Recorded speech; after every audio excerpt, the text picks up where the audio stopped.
Hello and welcome to MCPSS Athletics. My name is Calvin Chris, Athletic Director for Mobile County Public Schools. Studio today we have from Murphy High School, girls varsity soccer coach Ben Jones and boys varsity basketball coach Tim Waller. But first, let's get to our scoreboard. In boys basketball, Viger defeated Eufaula 57-49. Park Crossing ended LaFleur's season by defeating the Leopards 64-56. Baker dropped a 74-63 decision to Fairhope. In girls basketball, LaFleur defeated Carver Montgomery 88-38. Blunt defeated Stanhope Elmore 70-26. Davidson defeated Murphy 39-31 as the Warriors coach Charlie Shipp picked up his 400th career win at Davidson. Baker lost to McGill-Tulane 54-31, and Viger's girls dropped a 47-38 decision to Charles Henderson. This week's regional schedules: Tuesday, February 23rd in 6A girls, Blunt versus LaFleur at 9 o'clock. And on Tuesday, February the 23rd, 7A girls showdown, Davidson versus McGill-Tulane at 12 noon. On Wednesday, February the 24th, 5A boys, Viger versus Faith Academy at 2:15 p.m. And all games will be played at the Dothan Civic Center. And that is it for this week's scoreboard. After this message, we'll be back with our first guest, Coach Jones. I believe that the quality of education that I received at the Mobile County Public School system, I would give it an A+, an excellent education. And I feel that they prepared me for my future career. I feel that I received not only the fund of knowledge that I need, but the social skills, communication skills that's needed to compete with any other student, not just in Mobile County particularly, but nationwide. Nationwide, an average of 24 children die each year. And another 17,000 are injured in bus-related accidents. Many of these can be prevented. The safety of our children comes first. For the safety of our future, obey all traffic laws related to school bus safety. Hi, I'm Pat Mitchell, Director of Transportation for the Mobile County Public School System. We're asking you to obey all bus safety laws. It could save a life. Remember, stop ahead when you see red. Our future depends on it.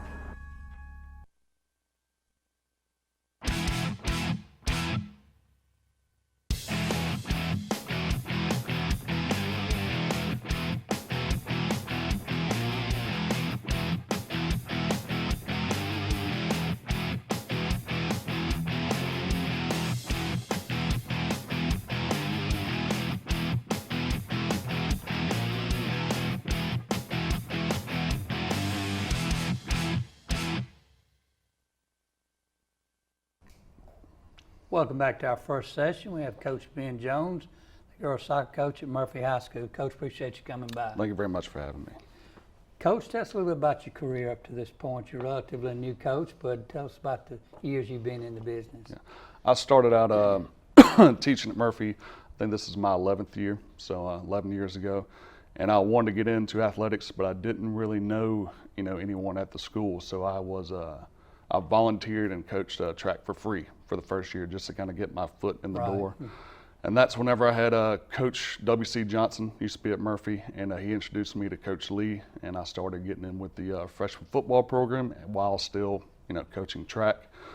And then after a few years, I was looking to make a change, and Coach Lee told me that the girls' varsity soccer program was open, and if I'd be interested in taking that over. I told him I'd, never really played, didn't know much about it, but I said I would, try my best, and that's kind of where I'm at now. I think it was a good decision because I have really enjoyed it. Well, apparently you're doing a real good job. It's perfect timing.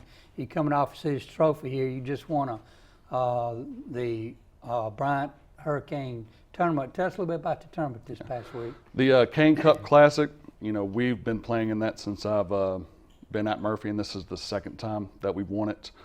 And it was a good tournament. We played Baker on Thursday night and at 7 o'clock at Grand Bay Middle School, and we beat Baker 5-2.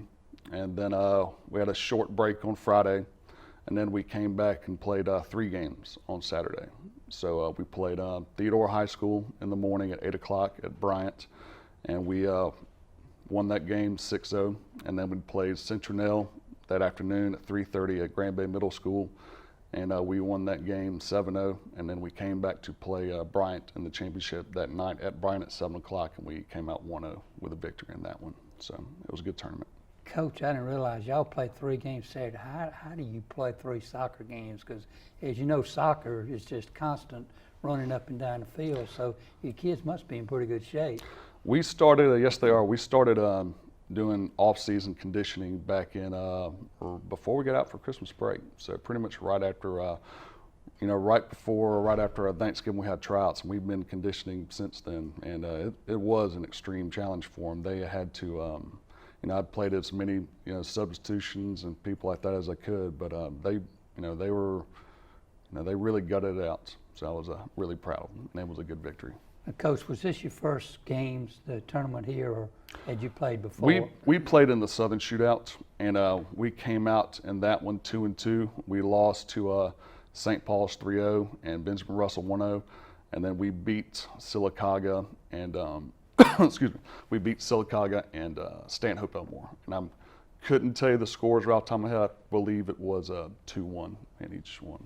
Yeah. Coach, I like to see us play schools that we don't normally play, and I always like to ask this question: do you think that we are ahead or behind the northern part of the state as far as soccer? Soccer program, we're it depends. I think they have a club season, so a lot of those ladies or all those soccer programs play pretty much year round. And so I wouldn't say that we're behind. We do have club players, and we do have people who make it to the All-Star game and compete with them. So I think it's just a little bit more.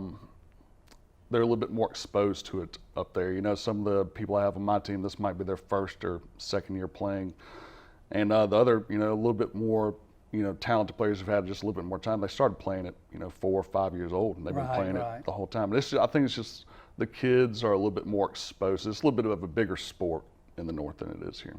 But do you think we're catching up? Oh, I definitely think we're catching up. Yes, sir. Now, do any of your players play club ball or in the off season? Are they playing? Oh, yes, sir. We have one of my player who scored 12 goals in those 4 games. She scored 12.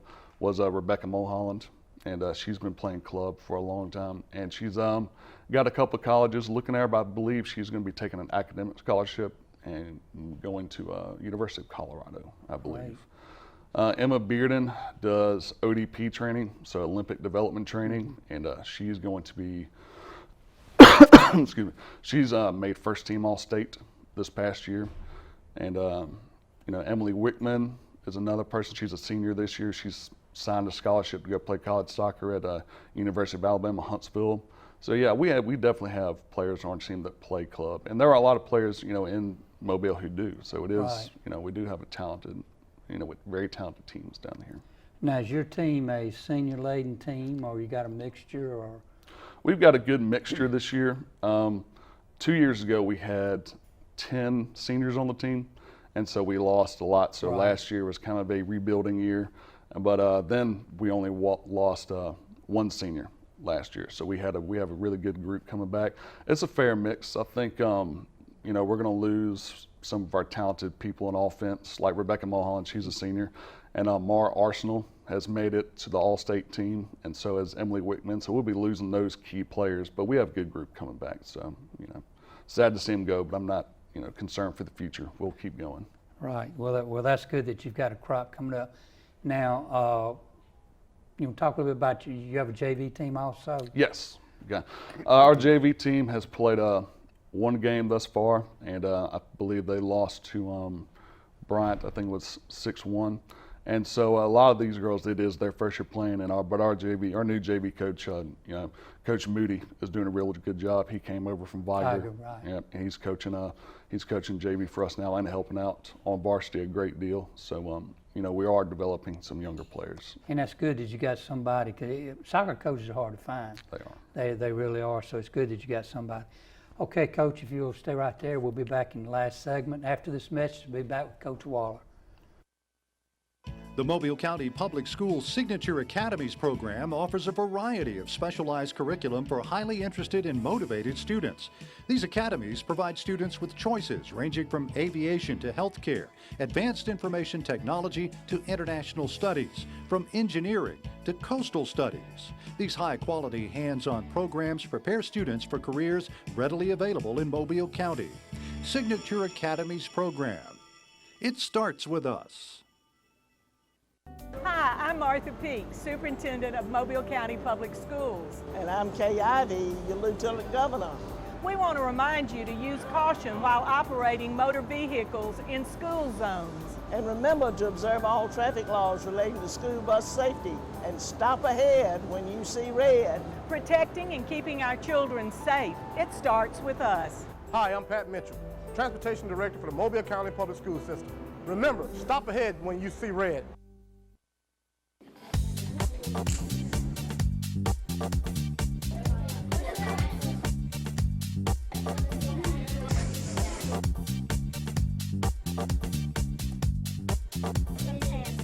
I've got smartboard, that's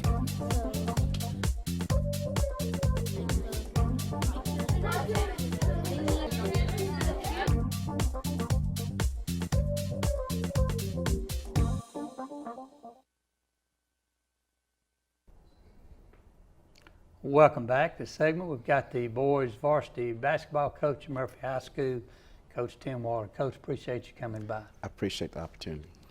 Coach Waller is one of our veteran coaches. You've been around it a long time. Coach, tell us a little bit about your career. Well, I started off coaching middle school girls basketball at Deerfield Beach Middle. And you survived that. I survived, which was I had fun. I learned a lot. I didn't play in college, but I worked with the basketball team. I was a student assistant coach with the basketball program in college, and so I was still itching to get into it. And so when I got my first teaching job, I went down to the gym and I just started helping out. And then a year or two later, the guy resigned, and he came to me and said, "Hey, Coach, would you like to take over the program?" So I coached middle school girls for 5 years, and then I did a pretty good job there. And then one of the local high schools, Ely High School, one of the top programs in the state, called me over, and I started working with them. You know, Coach, I think everybody should start out at that level, because at that level you really learn a lot of basketball, because it's mainly just teaching fundamentals, isn't it? Yes, sir. And I just think I get calls all the time, people coming out of college and they want varsity jobs, and you know, some of them don't even have experience. So I think it's good that people do start out in middle school, because it teaches a lot of patience too. True. So because true. But it's really a good time. Mm-hmm. Coach, tell us a little about, you just finished your season, a successful season. I know it's not what you're accustomed to or what you work for each year, but tell us a little bit about the season you're just coming off of. This season, we finished 16-10, and like you said, Coach, wasn't what our goals were, and what our plans. You know, I'd rather not be here with you today. Right, exactly. But 16-10, and I'm just going to be. It's not acceptable for us. Losing in the first round in the area is not acceptable, but you still got to find some good positive points and then move from that. You know, we got a good group of young kids who are hungry and they're willing, and I think we're going to take this program to the next level, back to where we were and on to the next level. Coach, your expectations are high every year, and you most of the time you get there.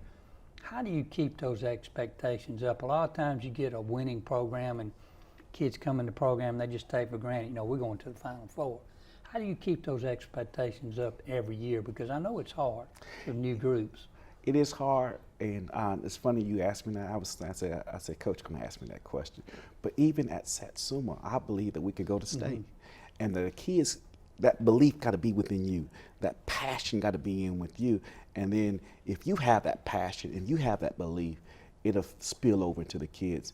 And I just think maybe the last 2 years we just got kind of lax with that. And so we're going to re-energize ourselves, and where we can promote that passion.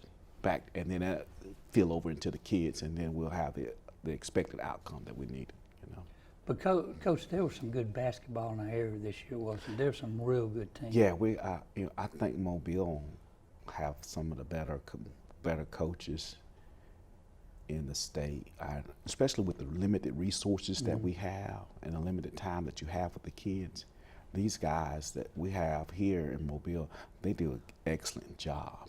Night in, night out, you going against a top quality coach. Coach, did you have are you losing a lot off this team, or what's your mixture for coming back next year? We tend to lose a lot every year, but our JV program, our other programs are pretty good, and so we're just going to reload. Well, I think we lost about 6 seniors this year, and 3 or 4 coming back. But our JV team participated in a makeshift JV championship, and they won that. And those guys got a lot of potential. So we're just going to shift and reload and prepare for next year. Coach, where do you get most of your kids from the middle schools? I know Murphy's got one of those school zones. I mean, you get 3, 4, 5 schools probably that you get them from. We have 6 feeder schools. Burns, Callaway, Denton, we get some from Denton. We'll get a few from Dunbar. We might get 1 or 2 from Pillins. We may get 1 or 2 from Scarborough.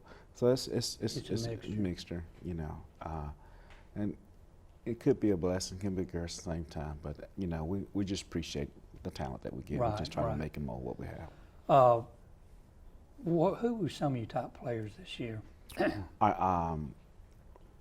2 of my top players were actually juniors, Neil Farrell and Sheldon Crawford. Okay, Neil's an outstanding football player, and I don't think he's going to play next year. I think he's going to graduate in December and go on and play football. Hopefully he'll change his mind, but I do totally understand the whole situation. Right. So, Sheldon Crawford's upcoming junior, his senior next year, awesome scorer. He has a good basketball high IQ, so that's great. Now, some of my top seniors, Skylar Hawkins, he's getting looked at by a lot of schools, 6'7", inside-outside game.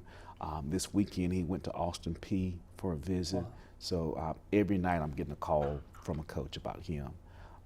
Justin Edwards, all the athletic talent, but he wants to go to a bigger school, so he may not be able to play basketball at the school, but his intention is to go to UAB, and he wants to become a doctor later. So. That's great. That is great. You can forgive him for that. Yeah, just give him the options, Right, exactly, and that's what they need is options. Coach, do you try to run up-tempo? I saw a lot of that this year, or on your offense. Typically, that's our plan, to run up-tempo, but there were some schools that did it better than us. And so I remember the second time we played Fairhope, we didn't play an up-tempo game at all. We played half-court man, and the second, third, and fourth quarter, we played primarily zone. We slowed the game down, kept the game 40, 50 points, and we were able to defeat them. So we try to adjust. But typically, I love to play an up-tempo game, but if the team better than you at it, there's no sense to doing it. Right, right. You have to do what can win you the ball. Yeah. And that changes. All right, Coach, if you'll stay right there, we're going to bring Coach Jones back. And after this message, we'll be back for our last segment. Murphy High School played a big part of me getting to the next level, getting to college. I took honors classes here just to, to have that extra boost. From the University of South Carolina, it helped me out tremendously. I played football there for 3 years and decided to go pro after my junior year. I think just the stuff that helped me at the Murphy High School helped me carry on to the University of South Carolina. Now I'm playing my 7th season in the NFL. The Environmental Studies Center is a natural sciences education facility designed to provide unique learning experiences. In addition, wildlife rehabilitation plays a vital role each day at the center. Featuring more than 500 acres of rich woodlands, the center affords teachers, students, and the general public an opportunity to experience firsthand the natural environment. Environmental Studies Center. It starts with us in the Mobile County Public Schools.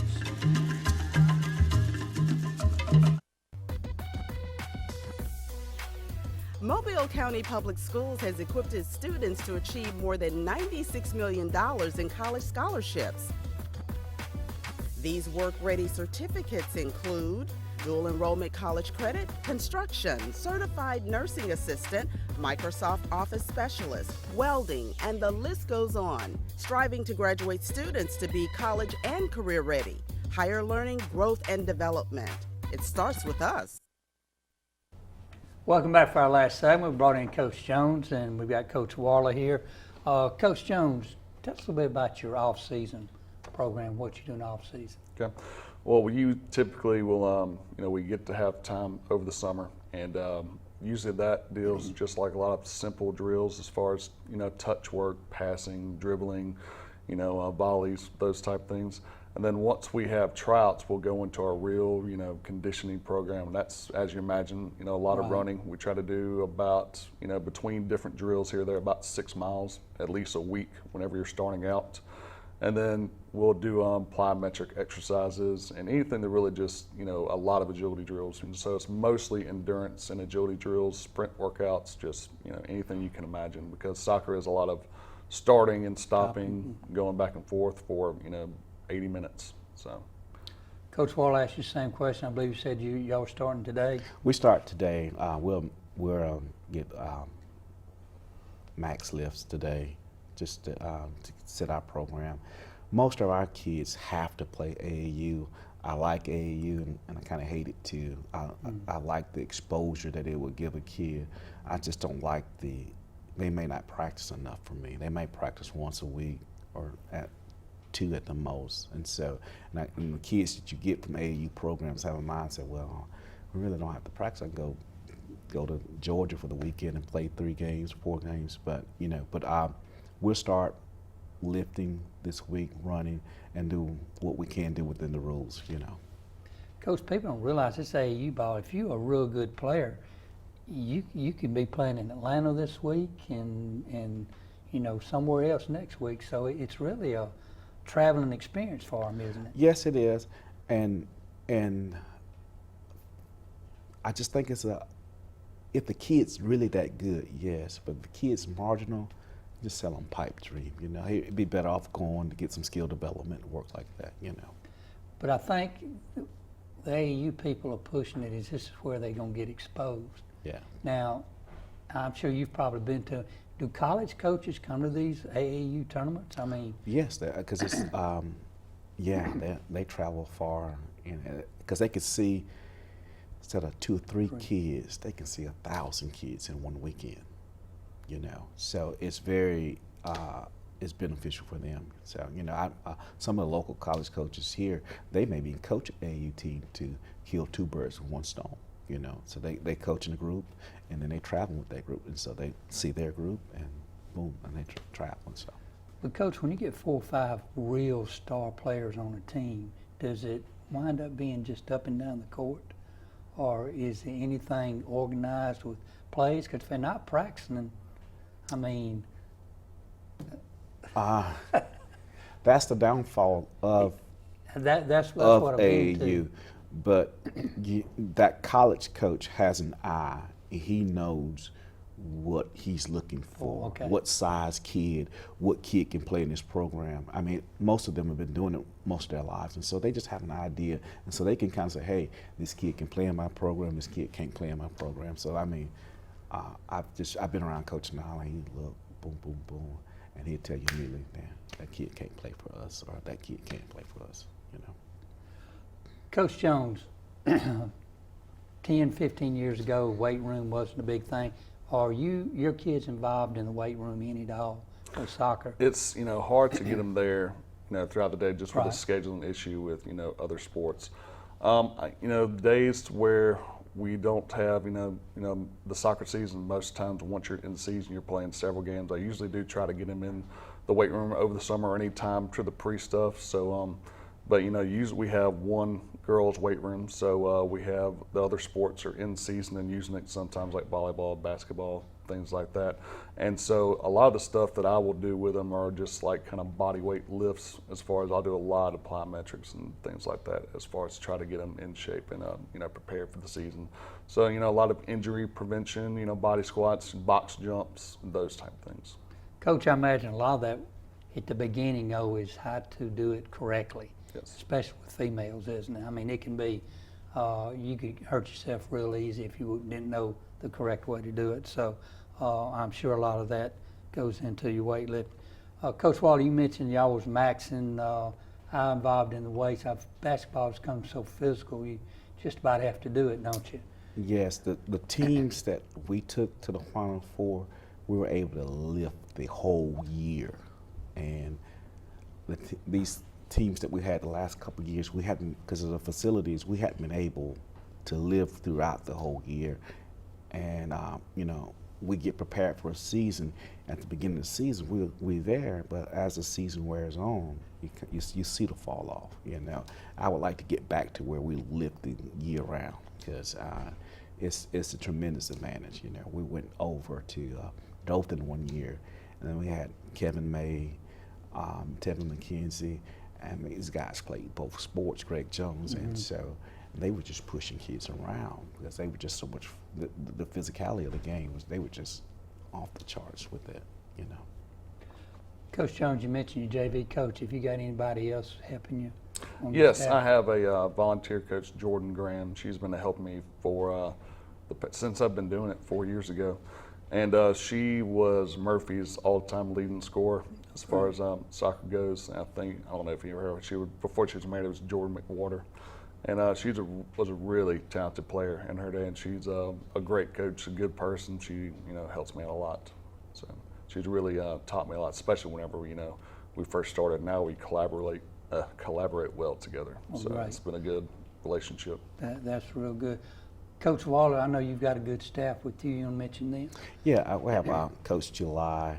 He's our head of our JV program.